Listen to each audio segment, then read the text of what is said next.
This is the Average Guy Network, and you have found Home Gadget Geeks show number 468, recorded on November 12th, 2020.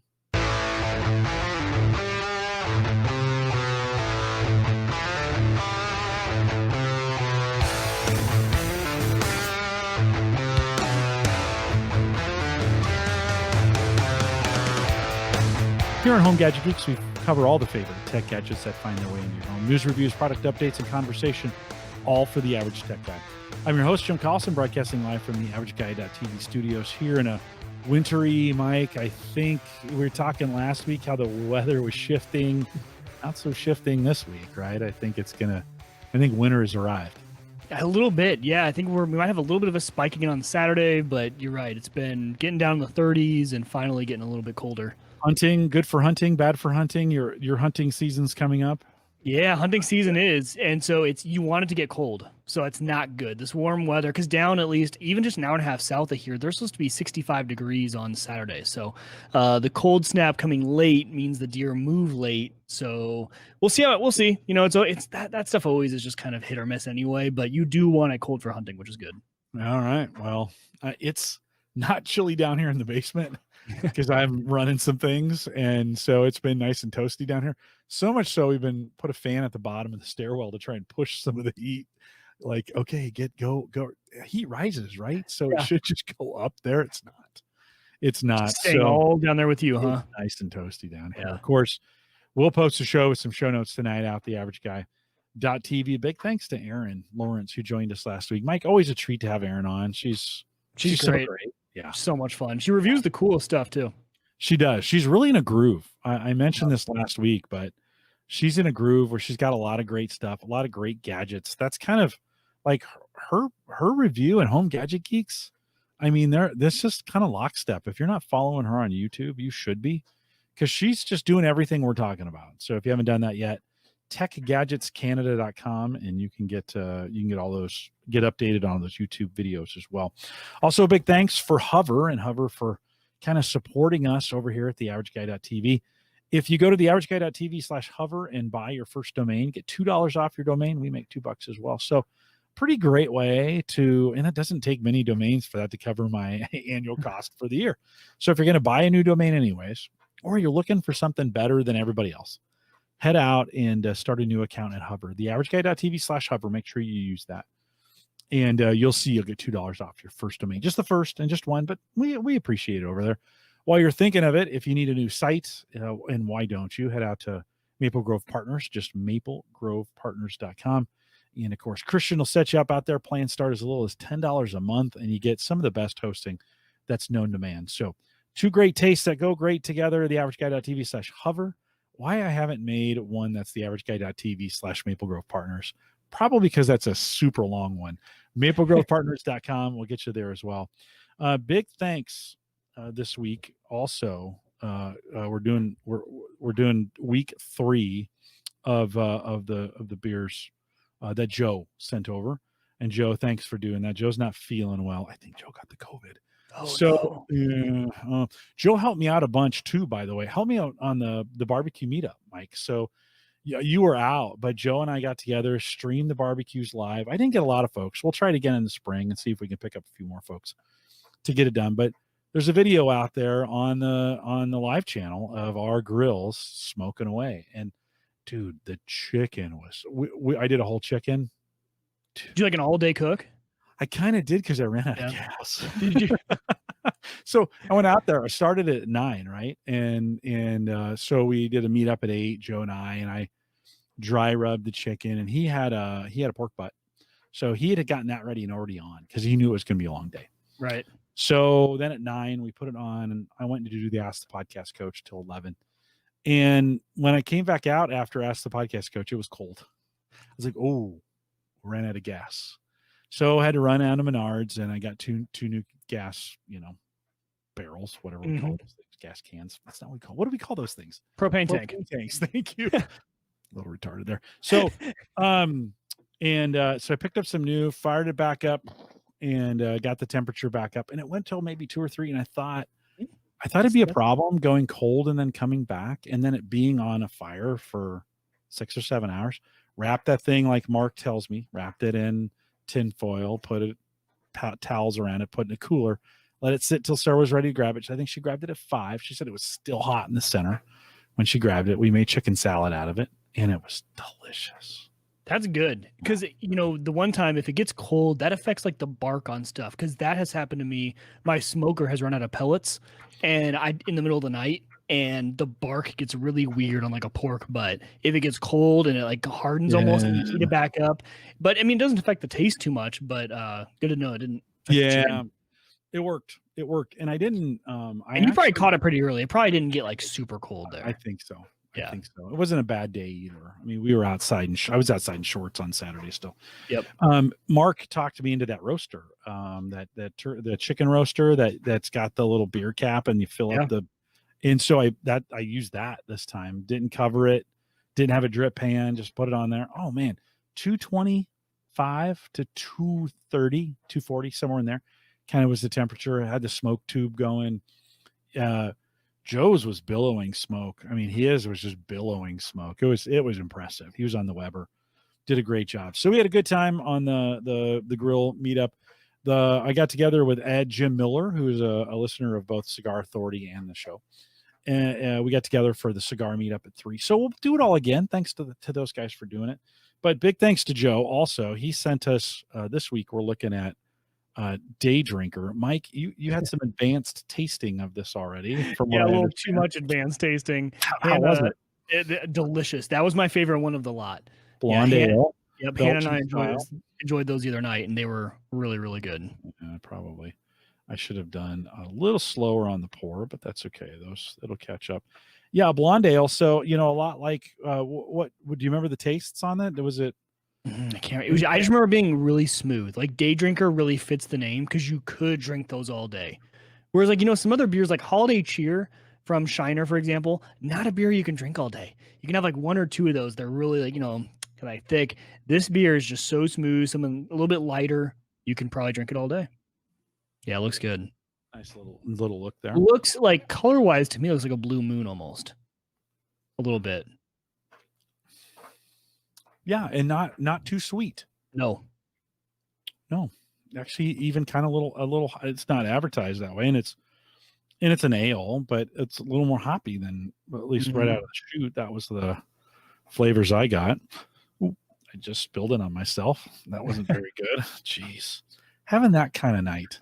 If you want to send us your beers, send me an email, jim@theaverageguy.tv. Eric did that. Eric Janofsky did that.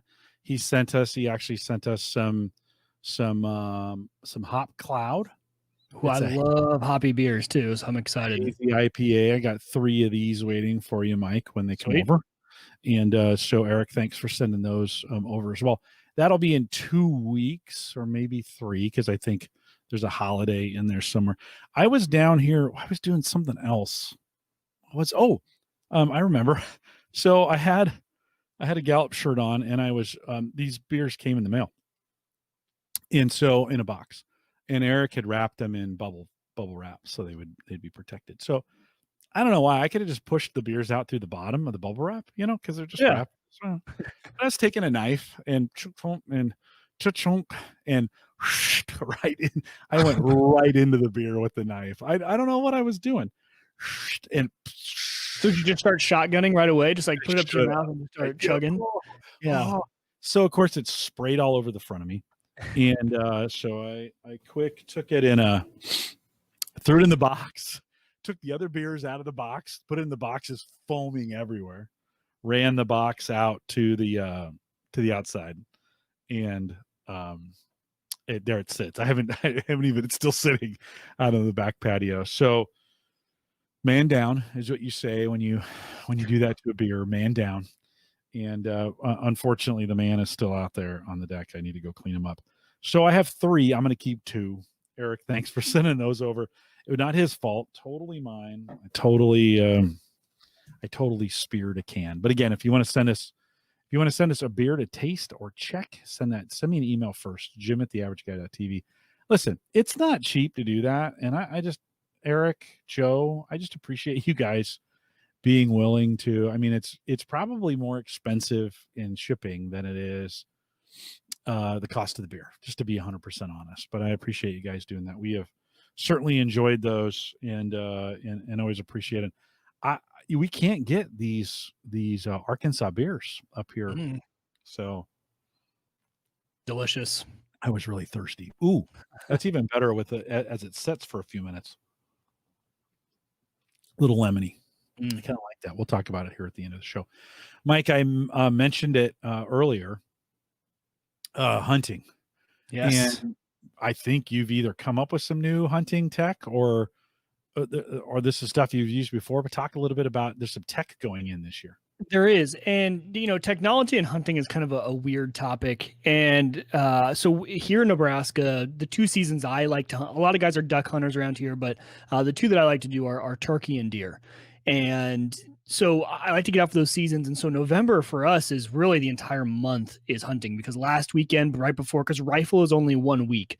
And so you get a weekend to a weekend, which is actually this coming weekend in 2 days. So we're getting really pumped for it. So you go down and you set everything up, and, hunting is one of those things where, you can spend your whole life setting up for this stuff, right? You need you want the field to be set up just right. You want to grow some CRP.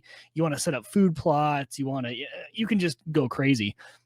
And when you start talking about technology, a lot of people start to say, like hunting is like the pure outdoorsman. Don't bring tech into this. If you bring your phone into the field, it's really just for emergencies and snapping that picture with your buck in the end. Like, you can't be using it for too much more. But there is some technology that I think doesn't affect the in the field experience. Because when I go in the field, I'm in front of a computer 24/7 for work. I'm inundated with screens. I love being outdoors. And so for me, it's more like, even if I didn't see anything, I'm fine, because I got to go sit in a tree for 8 hours straight one day with no distractions. That to me is like bliss. And so the technologies I wanted to start using were ones, okay, how do I prep for when I get out in the stand? How can I use technology to help? And both of these things I'm going to talk about aren't new by any means, but there's reasons to, if you're a hunter and you haven't looked at either of these, there are a few reasons now in the past probably year to 2 years that you may want to start looking at them again. So the first one is cellular trail cameras. So every hunter has used a game camera, right? You take a game camera, they're outdoor, they're rugged. You put an SD card in it, you load it up with batteries, and you go strap it to a tree around where you're hunting. To then you go out and you monitor, is there movement of whatever you're hunting, deer, turkey, whatever. And, the thing about deer cameras, though, traditionally is, well, you got to go hike back out into your field wherever you're hunting. And some of the, your hunting spot could be miles away from the road, right? Sometimes these guys hike in pretty far. You got to go in there. Number one, you're putting human scent back where you're hunting.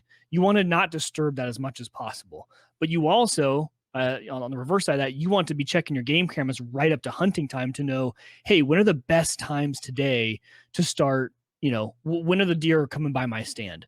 So there's kind of like that balance of like, shoot, well, I want to check my camera, but that means I need to go out there, pull the SD card, look at it, and then come back. So cellular cameras have been around for a little bit, but there's a few reasons why I think this year might be the year if you haven't thought about them. And number one is price. So actually, Jim, if you want to pull up Spypoint, Spypoint, there is, the price on these cameras has really come down. Now, of course, like with anything, you can go crazy and you can spend a lot of money on a cellular camera. But if this is something you just want to try out and get into, the brand that my brother-in-law got into this year is Spypoint cameras. So their cheapest one, it's called the Link Micro. It's actually right there. That's the Cell Link. So this is an adapter you can plug into any of your existing cameras. So let's say you've already got a bunch of cameras that are really high quality, maybe $400 cameras, but they're not cellular. You can actually get this device and it makes those old cameras cellular. Doesn't even have to be a Spypoint brand, which is pretty cool. But their Link Micro is a $150 camera. And actually I wait, because every single year, and I did this year too, Dick's Sporting Goods has put this on sale for $100, and Cabela's price matches, because Dick's will sell out. They won't have any. And not many people know that Cabela's price matches. So I go to Cabela's, I show them the ad, and I'll get this thing for $100. And for $100, you have never been able to get a cell camera of this quality, which I think this is like, I'd call this medium quality, right? It's not fantastic. It doesn't do video, but the pictures are clear enough and good enough for exactly what I need. I am not trying to make, I'm not a videographer. Like if you're a YouTuber that makes YouTube videos about hunting and you want the video footage and stuff like that, probably not for you, right? But all I want to know is I want a clear picture. I want to be able to count the buck's rack. How many points is it? So I need a nice clear picture. I need good nighttime performance because most deer come at night. I need good range on the motion detection. I need motion detection that's not too sensitive, not undersensitive, and not oversensitive. And this camera has really fit the bill for us. And like I said, for 100 to 150 bucks, you've just never seen this before. And the connectivity is great because you get to pick either whether you want, they call it nationwide, which is AT&T. In our area where we hunt, AT&T is non-existent. So we go with the Verizon model. So they have a Verizon model too. So the other reason, LTE coverage is getting really good now. Like most places have a LTE coverage. Now, of course, if you're hunting in, the beautiful Colorado mountains or Montana or Idaho, someplace, you might not have service. But for the most part, LTE has gotten good enough in these rural areas that these cameras actually work really, really well. And the thing I love about it is kind of like what I mentioned earlier. Our hunting ground is an hour and a half south of here. So it's at my wife's farm. That's a long drive. And, my father-in-law is actually not too big of a hunter. So I'm not going to ask him, hey, can you go pull my SD cards and see if we got anything? So it has been fantastic. So we moved them all around this past weekend. We set them up. And all week, to save some battery life, we set ours to every 4 hours, upload whatever photos you took in the last 4 hours. So, you can set these things to as soon as it gets a picture to send it to you. But just like a cell phone, anytime it connects to the tower, that's using a lot of power. So if you want to save some battery power, you can change the schedule a little bit. But every 4 hours, I get those notifications to my phone in Omaha. And it's been awesome. So me and my brother-in-law, because he has one too, we both have them down in the field in different spots. We're sending each other the pictures from our cameras of like, dude, okay, 5 point over here, 8 point over here. And it really helps you start to plan out where you're going to hunt. Because down at our farm, we have 6 or 7 different stands we can sit at, depending on where we think the deer are going to be. And so on opening day, which is Saturday, we've been really trying to figure out, okay, maybe in the morning we hunt this spot because the deer have been right through here at this exact time. And, maybe we'll hunt a different field for the nighttime hunt, for the evening sit. It's been really cool to kind of have that instant connectivity. And because even if I was down at the farm, the week before opening day, you really don't want to be in the field at all. You want to not be disturbing that. But then that also means you didn't check your cameras and you have no idea where these deer are at. So these cellular cameras are really cool. The second piece that I really like, I think the reason that people are really starting to get into these is kind of a little bit of it's not great, but it's a little bit of AI built into their web app. So like I said, all these photos are being uploaded and you're accessing them from an app on your phone.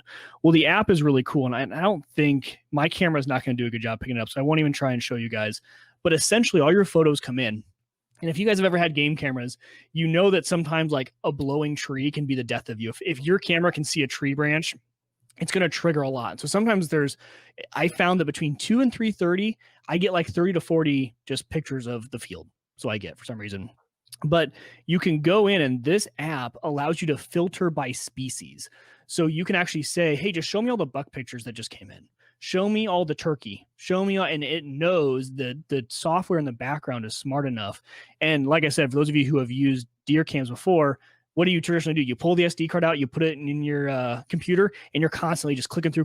Wait. Oh, did I see a deer? And you're kind of like, you're just clicking really fast, trying to see if you can find it. Well, this just makes it super easy. I just click, hey, show me all the pictures with bucks in them.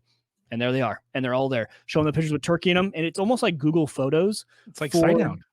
Yeah. It's like Sighthound for animals. It is. Yeah. That's exactly what it is. Yeah. And so it makes it super easy to kind of filter through. So the back end technology from them and the price really kind of tells me it's probably time for you guys to think about looking at cellular cameras if you haven't before. Some people utilize these things actually for security.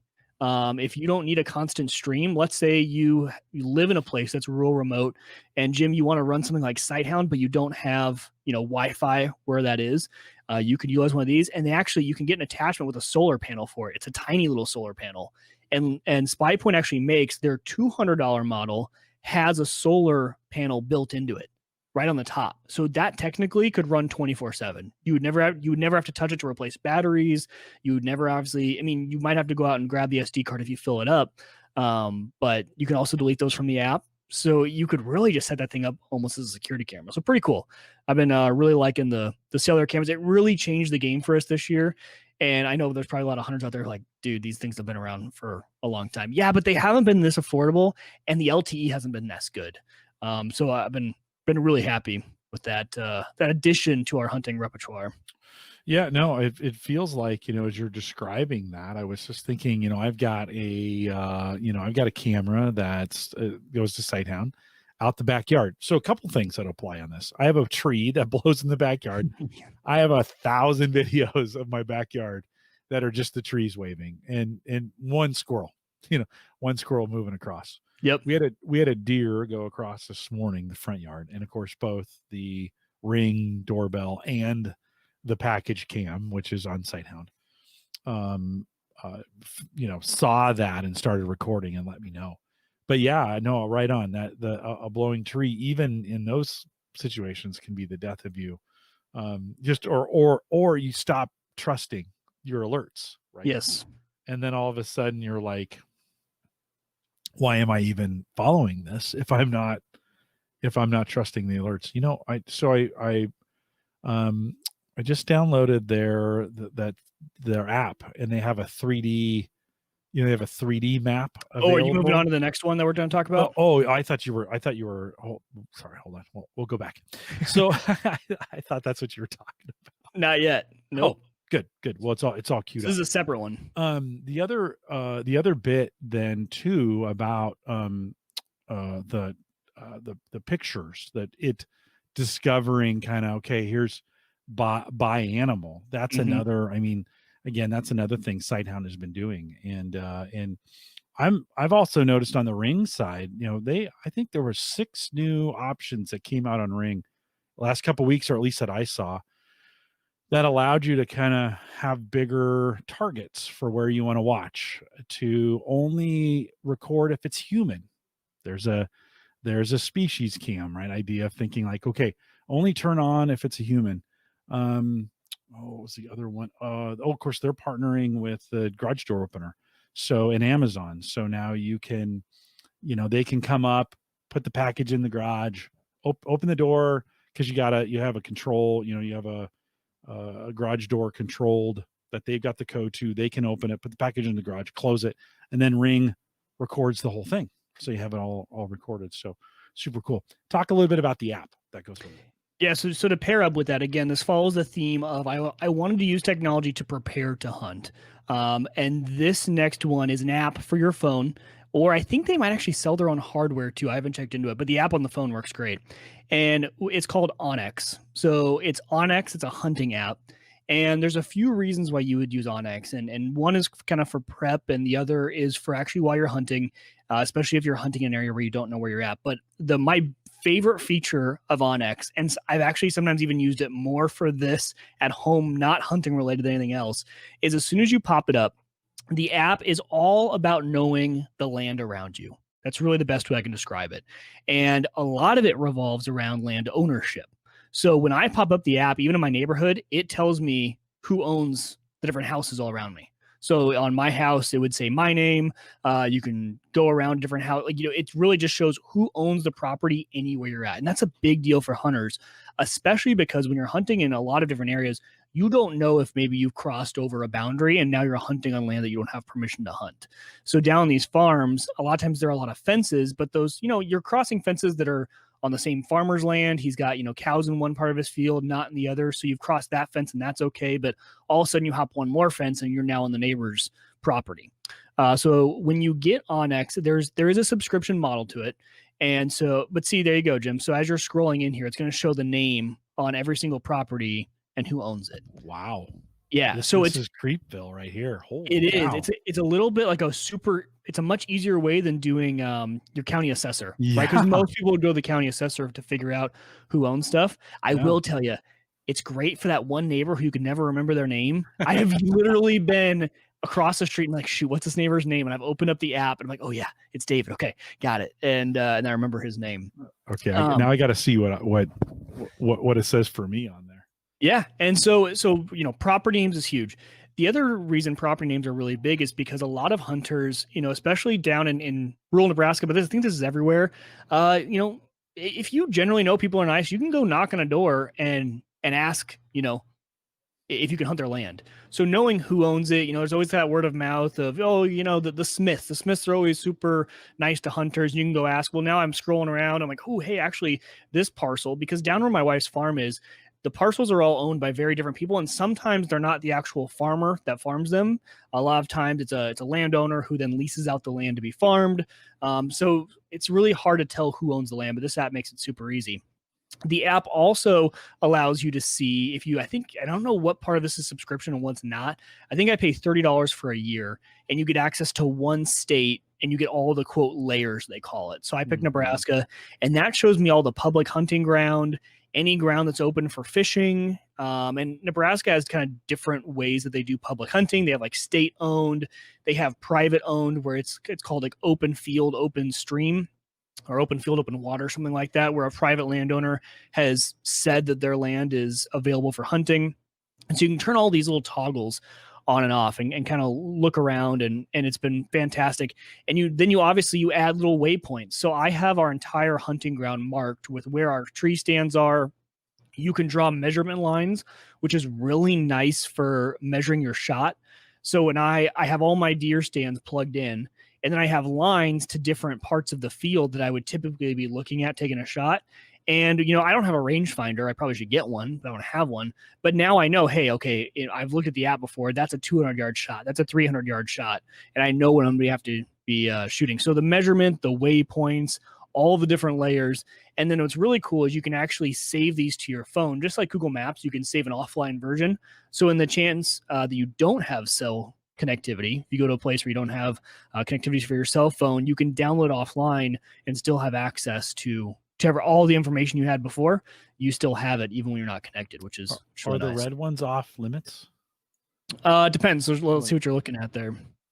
So this is Fontenelle Forest in here. Mm-hmm. I'm assuming that these, or are they just boundaries? No, that's property lines. Okay. So all the red lines are property lines. Okay. And then the different layers you're going to have are going to show you. And here, I can actually, you can flip on layers. Yeah. What do you want turned on? There should be like open land, Nebraska public. Open fields here. Yeah.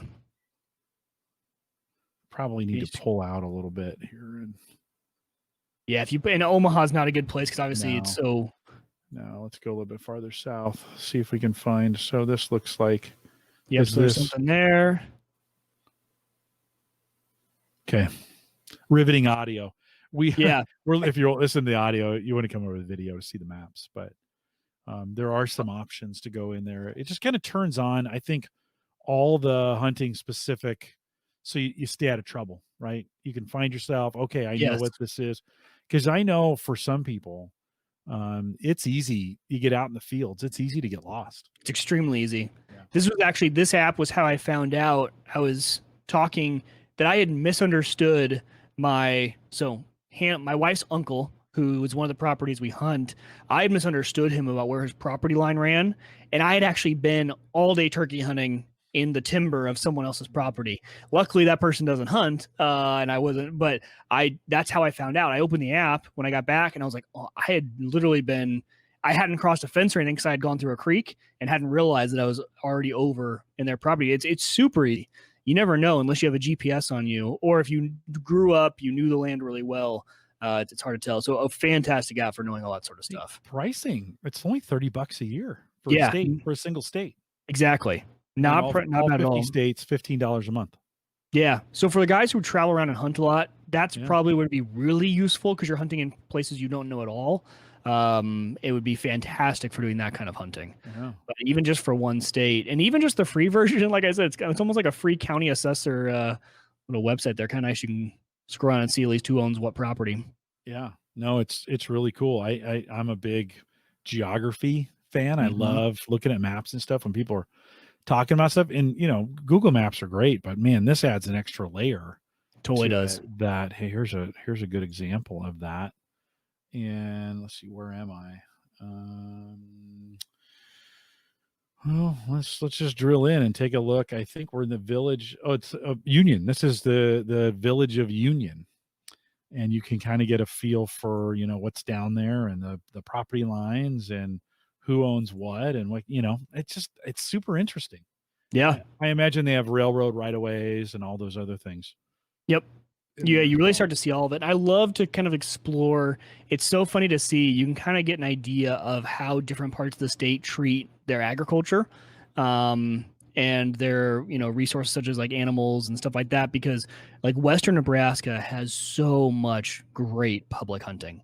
Really? Iowa has fantastic public hunting. Eastern Nebraska, not so much at all. You're hard pressed to find good, solid, large areas of public hunting where when you don't get more than 3 people, you're not going to be over hunting it. Whereas Iowa and Western Nebraska have really good public hunting. Tony says they get people on the time on Northwoods Law for hunting on private lands. They should use this app up there. So this is so funny, Tony. I just 3 days ago got addicted to Northwoods Law and Lone Star Law. I added them to YouTube TV. Actually, those are both on Animal Planet, I think. I think that's where Northwoods Law is. But I know Lone Star Law is. And yeah, it's the game wardens going, enforcing all this stuff. And I've been like, Jim, it's like one of your YouTube rabbit holes. I went down the rabbit hole of watching game warden videos and then busting like hunters for doing all the bad stuff. And my wife's like, you are the only one who has to find this interesting. I'm like, maybe, nope, but there is a show about it. So no, definitely not. If it made it on TV, yeah, there's other people. Exactly. So yeah, I mean, technology and hunting, it's one of those that, there's not a lot that I'm going to use, and there's so much you could talk about in terms of like scent control, the little blower machines they can put above you and all of that. But really for me, it was planning. So yeah, cellular cameras and that onX app have been two really good additions this year. Those are actually the 2 best gadgets you've brought, the hunting gadgets you've brought yet in the times we've been talking about this. Those are big gadgets when you think about. I watched some YouTubers that have the game cameras that have the SD cards, and they got to go out every couple of days and check them, and some of those kinds of things. And it's kind of a pain.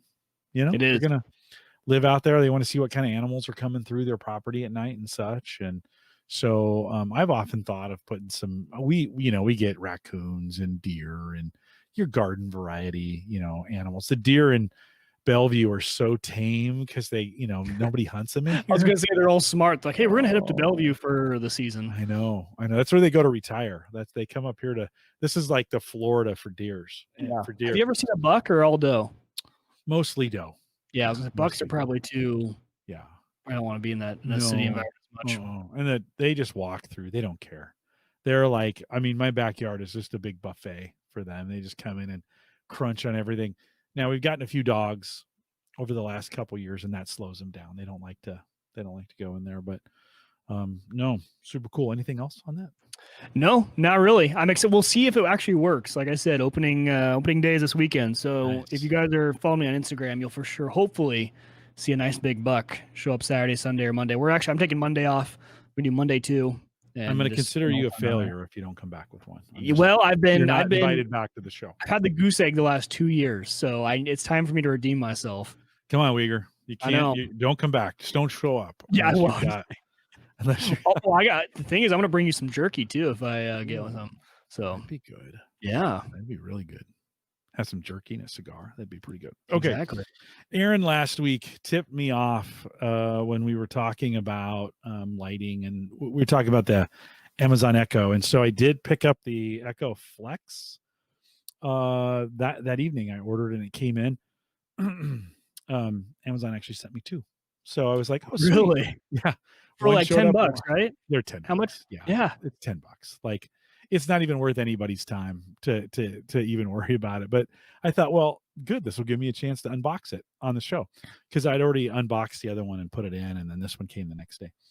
The cool thing about these little Flex, if you look at them online, and we looked at them last week on the show, they look a lot bigger. Like you see them and you're like, oh man, that's I kind of thought it was maybe as wide as the outlet, or as big as the outlet itself. Then you get this little tiny box, right? And so is it kind of like an Apple brick? size wise. So you think Okay, a here's, little bit bigger. yeah, if Almost it like gives 2 you apple bricks. some perspective on inside the box. Yeah, it's still got a little bit of size to it, and so there it is, pretty small as far as the size. It's got the plug on the bottom. They got a little, I think it's proprietary, little proprietary plug. They've got some accessories you can plug into the bottom of this thing, a light and some other stuff to get it done. There's a little, speaker comes out there. You wouldn't want to play music on this thing. Aaron called it. You don't want to do that because this doesn't have a great speaker in there. Microphones are up in top, and it's got the standard push to activate, kind of the activate button, and then it's got a mute button on it. So plugged it in the ceiling in the garage, had fully planned to activate the light. We'll come back to that. It was a disaster. Let's just say that. Okay, it was a disaster. I'll come back to that here in a second. Plugged it in, go to the Alexa app, add, find. There's a flex option to pick, pair it, and you're done. Like it's just there's no too easy. Yeah, there's no. I mean, it was easy. And then you can do all the things you can talk to in commands. It'll turn on lights and stuff for you. Whatever you want to do, whatever you normally do to have it. So the setup. So like Aaron said on the Flex, if you need, and I'll have to find a spot for this. If you have a spot where you don't want a full echo and you're not going to listen to music, you just want to have voice commands. It has to have Wi-Fi. It has to be able to connect to your Wi-Fi, but it goes just about anywhere. And it doesn't require a grounded. This is the great thing. It doesn't require a grounded plug, so you don't have to put an adapter on it. If you're going to put it somewhere, it just works. I'm thinking of like number one, garage is a good place, but a garage you might want a speaker too. Like a hallway, be a really good spot to put it. Like you're in passing where you're not yet in range of one of your room echoes, but you still may need one to turn on the bathroom lights or something like that. And the other, so I would probably put one. I know one place in the hallway that we're kind of in a dead zone of echoes hearing us, but we oftentimes, actually, the latest example was I wanted to set a timeout timer for my son as I'm dragging him to his room, and I couldn't reach either echo yet. Until we got into his room. The other spot for me would be like out on my patio. I don't want a speaker that can get really ruined, and a $10 thing that even if it got a little wet, I'm not really too worried about it. But being able to activate all my patio lights outside with the voice could actually be a pretty good option. I might actually get one of those for my in-laws because they have that exact setup. They have a smart, like a TP-Link smart plug for all their exterior lights. And we're often sitting outside and someone's got to run in and hit the switch or get on their phone or do whatever. That'd be a good option. Yeah, we don't actually have one in the TV room. So this will probably go on the wall in the TV room, just available there. And then you don't have to have a screen. You don't have to have a camera. It doesn't have to be a device. It just can be something to control things that when you're down there. So the idea okay. So sorry. The idea was I was going to plug this thing in, then I was going to install those neutral, not required switches downstairs or in the outlets. Yeah. So I thought this is going to be easy, and I didn't really think too much about the wiring setup. So I go take the light apart and realize those switches also have a capacitor that needs to be installed on the light side of things. And so like you have to, for whatever reason, it needs to store up some power on the other end of it. Because that's what the capacitor does, right? It stores up power. For whatever reason, I think to keep the light switch on, I don't know. I don't know all the physics of the lighting. It's not important in this story. So it kind of is, but it's not. So I pull the light down, and it's an old ceramic light fixture that's still got the old pull down thing. And I'm like, and I start undoing some things, and it falls apart in my hands. It's so old. So I'm like, crap. All right. So I go to Menards. I pick up a new one. This one does not have the pull chain on it. It's just going to be a light switch. I go in, plug that in, get the capacitor thing installed, put that. Did it come with a capacitor? You had to go figure it out. It came with one. One. So then I plug it into the, or then I unwire the switch, and I put this thing and I plug it into the switch thing, and the way it is, there's a big fat box on the back end, and there's the screws are on the side of it, and you just unscrew it and then push the wire in and screw it back in. Super easy. Yeah. But they're right on the edge, and it's a big fat box. Like, I mean, it barely fit in the side of that metal box. That's going to be important here in just a second. In the metal box. I think can I guess where this is going? So I go back in, I get it all wired, I go back in, I hit the breaker, everything's good. I go out, I hit the switch, and it's just enough to push that right up against the metal box. Woof, lets the genie out of the lamp. And I'm thinking, all right, well, there's one down. Shoot. I just fried it. It's gone, right? I just short circuited it. So then I take a second one. I'm like, okay, I'm not going to put it back in. I find my electrical tape. I'm going to tape up the edges, right? If it's going to go back into this metal box, because it's in the garage. So if it's going to be, I'm going to need to tape it.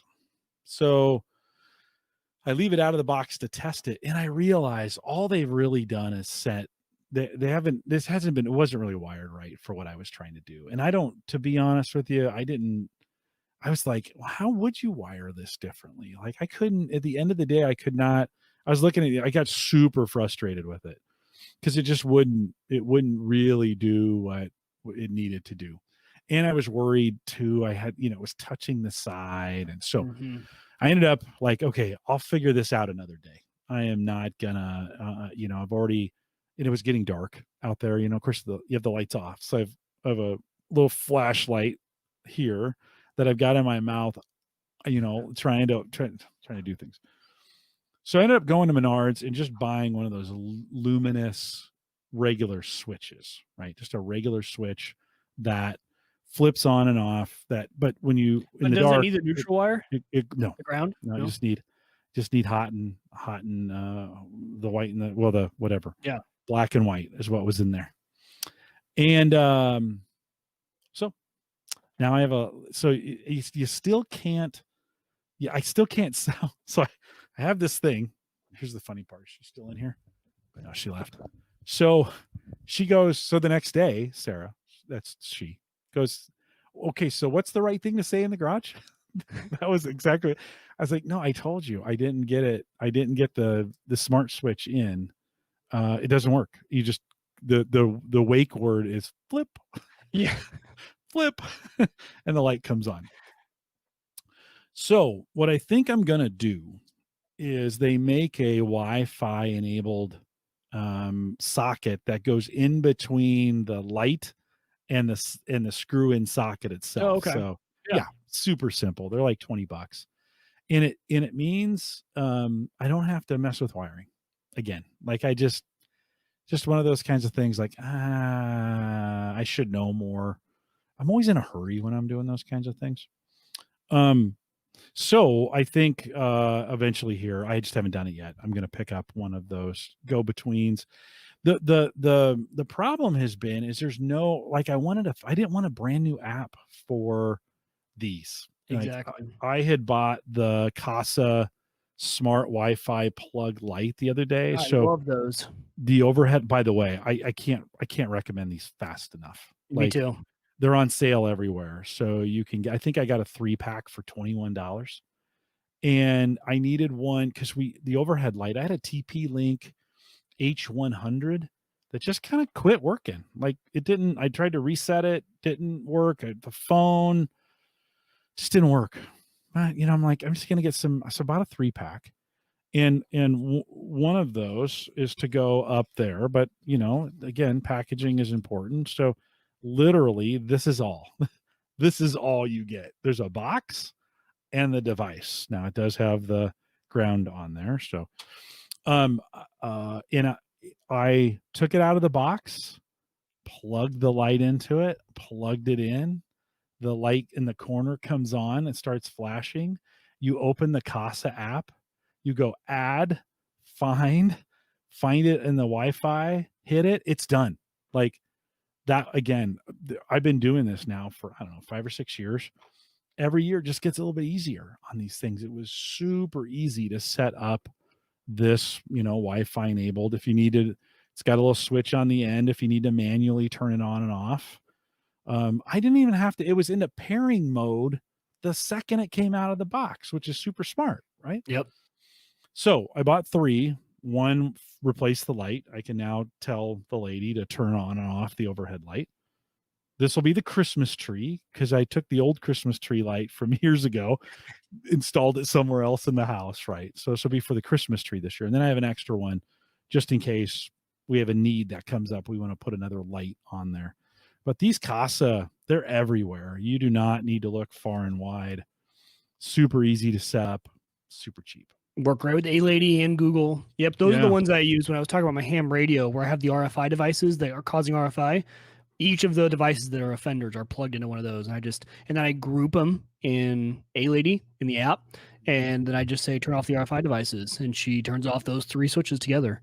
So here's one question though: did you think about, and actually, Andrew brought this up in the chat, just using a Wi-Fi bulb for that garage? So I'd had a Govee light in there that was motion sensitive, but that's the one Ed talked me into buying, that LED. I showed it last week. It's the LED that's got the fan. That's right, because you wanted a really good LED. I wanted a really bright light in there. Makes sense. It's sun brightness in there now. We turned it on. It was like, whoa! Like that was Sarah's response to the light. The rest of the neighborhood goes dark. Yeah. Like, oh, that's bright. I'm like, yeah, now you could actually work in here. I mean, it makes a good, bright working workshop kind of light. I think it was $20 or $25, something like that. I think it was 30 and there was a $10 coupon or something. Pretty inexpensive. So I need to find the right adapter. If Kasa made one of those, I'd have just bought it, but I don't want another app. This is the thing. Like I don't. But really, I have like so many apps, but you never have to use them as long as you tie them all together with. Yeah, we have to like set it up on the app once. Yeah, usually you use the app to set it up. Yeah. Yep, that's right. The app that the one I was looking at had a weird Chinese app associated with it. I was just like, those. Yeah, you're right. Those are a little funky. I don't know. Those plugs or those switches did as well. They were the same company. That kind of freaked me out a little bit too. Just to be honest, I was like, I don't know if I want to put the switches in there. They're the same Chinese company that, so it's just kind of like, so I think that's the route I'm going on. I'm going to do for that is get that adapter, make it work that way. I've got the plugs covered, which is super cool. And then Mike, one more thing, because it's Christmas time. Well, not really, but it's getting close. We celebrate Christmas. I alluded to this last week with Aaron. Real quick though, can I talk about one more thing about the lights we never mentioned? Yeah. Is cost. So I just realized when we moved in, we had done a lot of LED except for in our kitchen. In our kitchen, we have 9 canned lights. Well, so those are 65 watt floods, and they're all running through one switch. And I've noticed that switch, the dimmer, gets super hot on the wall. Well, I did the math. That's 585 watts when my kitchen lights are on, which is because that's 9 times 65, right? I think I'm doing the math right. 65 watt light bulb. That's a lot of power, and kitchen lights are something that are on a lot in our house because it's the main, like our house is a very open concept. So the kitchen lights are on quite a bit. Well, I just swapped all those out for 65 watt equivalent LEDs, which only pull 10 watts. So instead of pulling 585 watts whenever the kitchen light, it's only pulling 90 now. That light switch is cool and crisp now, but I'm excited to see my power bill. Like I hope I see a dip because that's you should. 585 watts running continuously around here, except for at night, compared to 90. Hopefully I see a pretty good dip there. So sorry, I just want to mention, we always skip over kind of the cost savings because we always kind of take it for granted, but in a spot where you have a lot of incandescents, like a chandelier or a kitchen, wherever you have those, it can be a big cost saver. I'm not sure I have a incandescent left in the house. Maybe in some of the, maybe in a chandelier or two here in the house. Yeah, I think those were my last. Those were my last ones. I think everything else for me. We in our guest bathroom actually we have, because it's that old style where they all face forward. It would kind of look weird with LEDs in there. We had some old ceiling fans that had incandescent lights in them that I just replaced. I replaced all the ceiling fans in the house this summer, and went completely. I didn't go Wi-Fi, but I did go. Every one of them has a remote, and they're all LED, and they're all super efficient. And I think I got rid of think I got rid of, as I look around, I think I got rid of the last of the incandescent lights. So I have a few fluorescents. The studio lights are fluorescent. I've been just waiting for them to go out. There's no sense in changing those now at this point. The LED will give me some ability to change their colors a little bit if I want to do it that way, but Right. they work for now. So pretty cool. Mike, as a kid, we had, and I think this is a perfect like gadget geek thing. As a kid, we had this thing during Christmas time called an advent calendar. Are you familiar? Have you ever done an advent calendar? We do. Yes, we're big Yeah. into those. Our boys love them. And when I was a kid, you'd buy them, and I forget, they'd have little tiny things in them, right? Chocolates usually were ours, like a little tiny chocolate. Yeah. You'd open it and be a piece of candy or something. Candy, but somehow, like the perfect mix of nerdery and movies have all come together, and now you can buy Lego Star Wars, which is really Disney, advent calendars. And for the last couple of years, we've been trying to get our hands on these, and usually it's been a little late. I've been late in getting them, and of course they're all sold out. They only make so many because they don't want to get caught. Are they already sold out? I don't know. You might want to check. I bought mine on Amazon, so this is at the Disney store. But I definitely, they're $39, they're $40, so not cheap. No, not at cheap. Disney. I got mine for $29 on Amazon, so you might want to check that out if you want to do it. But I thought it'd be fun this year. Like I said, we've done this with a Lego in the past, but I just thought, man, gosh, this would be sure fun to have these. I have both my kids home during the, my Marine son is home. My daughter will be home during the month of December. And I just thought it'd be fun to kind of mix all that stuff together. My son then, as soon as this came in, he saw it. He went out and bought the Harry Potter version. Harry Potter's got one of these as well that you could buy. So we actually have two in the house this year. So did you find it on Amazon? I did. I'm looking at them right now. Yeah, they had Harry Potter. Let's see, kind of like the Lego City. Still available? Wow. Yeah. Because I think it starts December 1st. Free right? shipping. You open them. I think you start opening them December 1st. We had all kinds of versions that the kids would use, and I think they were Lego even back in the day. They'd have little Lego characters, and Santa, and this one's got it's got Darth Vader wearing a Christmas sweater, which is super cool. You get the Millennium Falcon. You get a red colored Stormtrooper. Ooh, you got a good deal because the one you're talking about, the Star Wars one, is $62 right now. No. Yeah, on Amazon. Really? $29 for Harry Potter. Wow. $50 for all the other ones. Well, then you want to head over to then I must have got them right on time because I paid. Let's look. Let's go to the Amazon app and see orders. I'm actually gonna get this for my wife. Yeah, she loves Harry Potter. Oh, well, don't tell everyone. Okay, yeah, don't tell Hannah. $29.97 is what I paid. That's how much the Harry Potter one is, but all the other ones are $60. Ooh, or $50. Only one left in stock. Orders soon is what it tells me. That's what it tells me too. Okay. On the Lego one. Yeah. You got to get the sweet spot on these. I think 1st of November is the time you kind of start looking for them there. Here, we'll bring these back up on screen.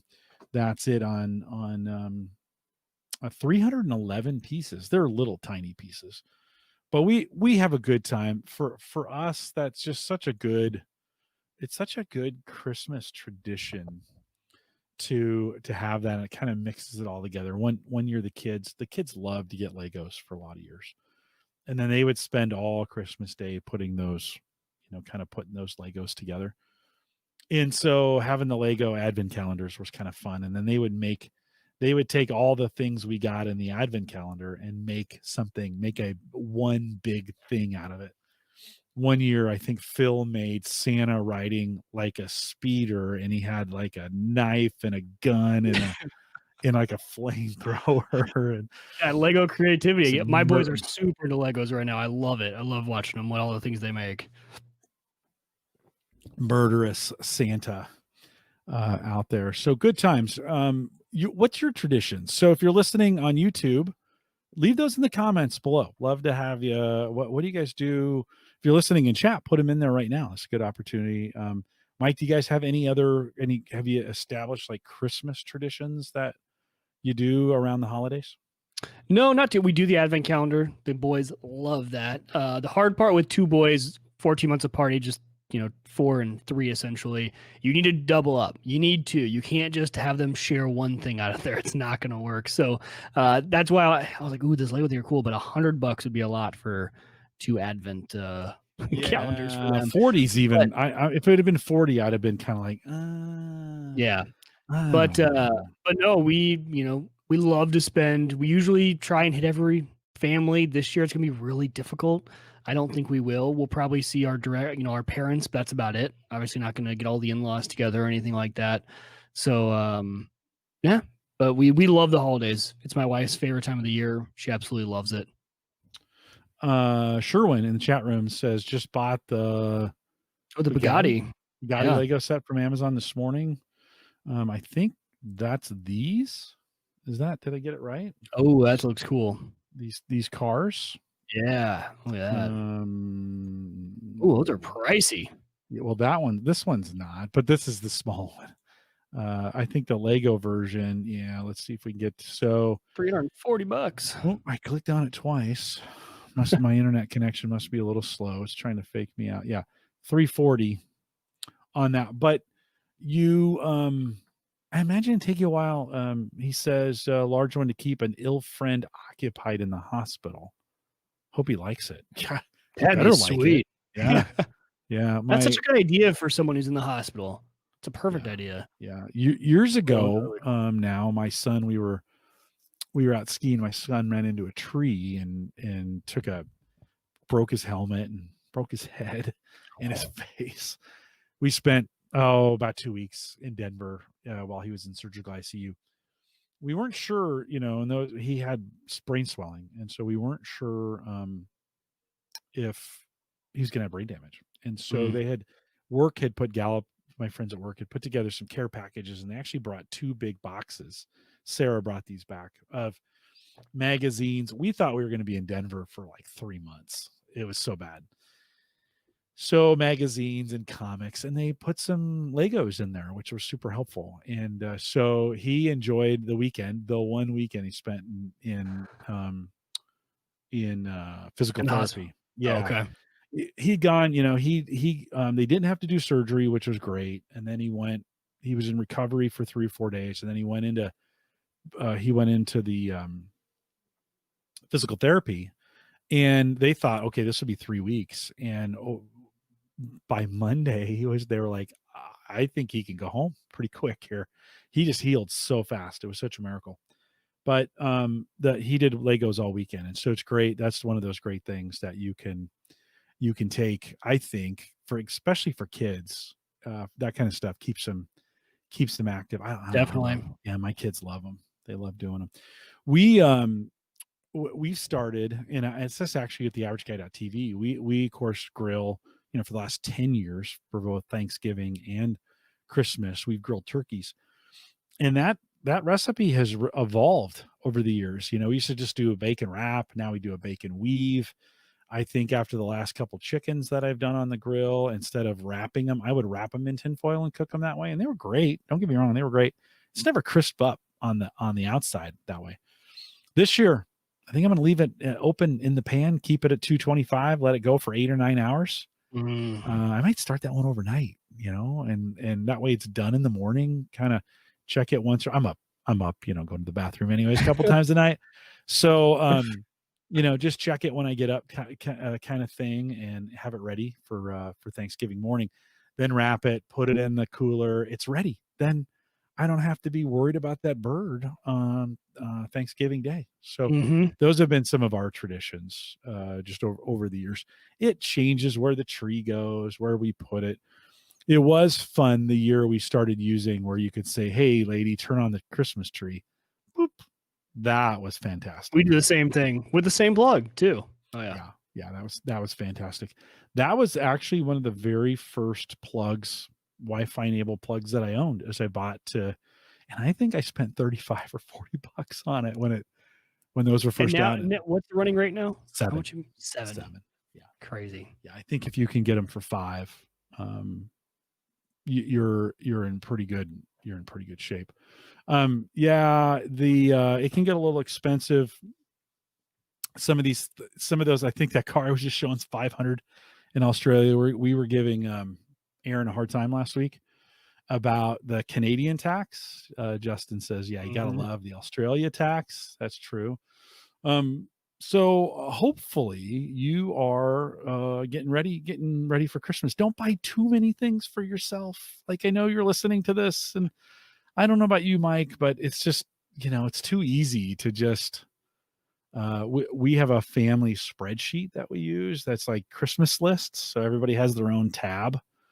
And we use Google Sheets for that, and everybody has their own tab. And so today I was filling it out. I'm like, I don't really need anything. I'm the same way. I'm so bad because I just like, if I need it during the year, I just buy it. And then it makes my wife mad. She's like, I never know what to get you because you just buy yourself whatever you need. I'm like, I know. Yeah. I know. Well, it was Veterans Day this week, and kind of wearing the veterans gear from the NFL. My wife got me this for last year, the green one, the dark green one as well from the Kansas City Chiefs. But we want to say thank you to all the veterans who've served and who are listeners. If you've served in any of the armed forces, and you know what, Mike, let's just make this global, because that's a big deal here in the United States, but we know military service is a difficult thing to do. And I know that because I was just about to say, we got to thank you too, Jim. Spent 5.5 years doing that. I have a son, 2 brothers, my dad, who was a combat veteran, couple Purple Hearts in the process, which means he was wounded in combat, and then all kinds of nieces and nephews that have been that as well. But if you've served in any type of armed forces, let's just add, and there's probably other times for this, but if you're a first responder or you're part of the some kind of police, that's been an area that's kind of taken it on the chin during the pandemic. That's definitely taken on the chin, and all the things that have been going on. We appreciate your service and all the things that you do, whether that's here in the United States or around the world. Thanks for all that you do. And of course, thanks for listening to Home Gadget Geeks, Mike. I think anything else you want to throw in there before we wrap it? I think it's a great episode. No, it's a wrap. Right. Couple reminders before we go. One, don't forget, if you need a website, head out to theaverageguy.tv/hover. Get your process started there. $2 off your first domain. Great domain hosting, and just really easy to use. Their site, theaverageguy.tv/hover. While you're at it, head out to maplegrovepartners.com. Sign up for one of Christian's plan. He'll get you set up. This is one of those things that even if you're paying $10 or less today, you should just migrate it. So you should get a hold of Christian and be like, hey, it's $10. Migrate what you have, because it's just so much better over there on Maple Grove Partners. So get secure, reliable, high-speed hosting from people that you know and you trust. Of course, that's Christian. maplegrovepartners.com, theaverageguy.tv/hover. Get that done today. And I don't think, besides HelloFresh, that's a lock. That's a lead pipe lock for me. And so I'll get that done. Let's see, is there anything else I need to?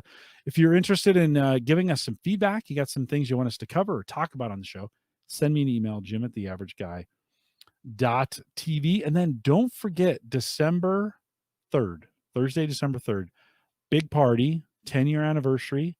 We're gonna have a fun show. Andrew Morris is coming back. Christian Johnson's coming on. Mike will be here. I'll be here. Spend a little time talking about 10 years of Home Gadget Geeks, and remember when. The whole show won't be that, but we'll just have some fun together, talking about some current news and some things that are going on around Christmas. So join us December 10th. No, that's not the right one. December 3rd. Beer's starting to get to me now. And we'd love to have you out for the show. We are live every Thursday, 8 p.m. Central, 9 Eastern, out here at theaverageguy.tv/live. Appreciate you listening.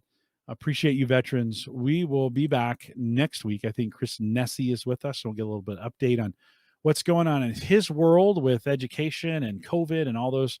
Maybe another check-in. I thought, Mike, when we checked in with the guys earlier or at the end of the summer, things had kind of settled in a little bit. And since then, things have started spiking again. So I think we'll have some.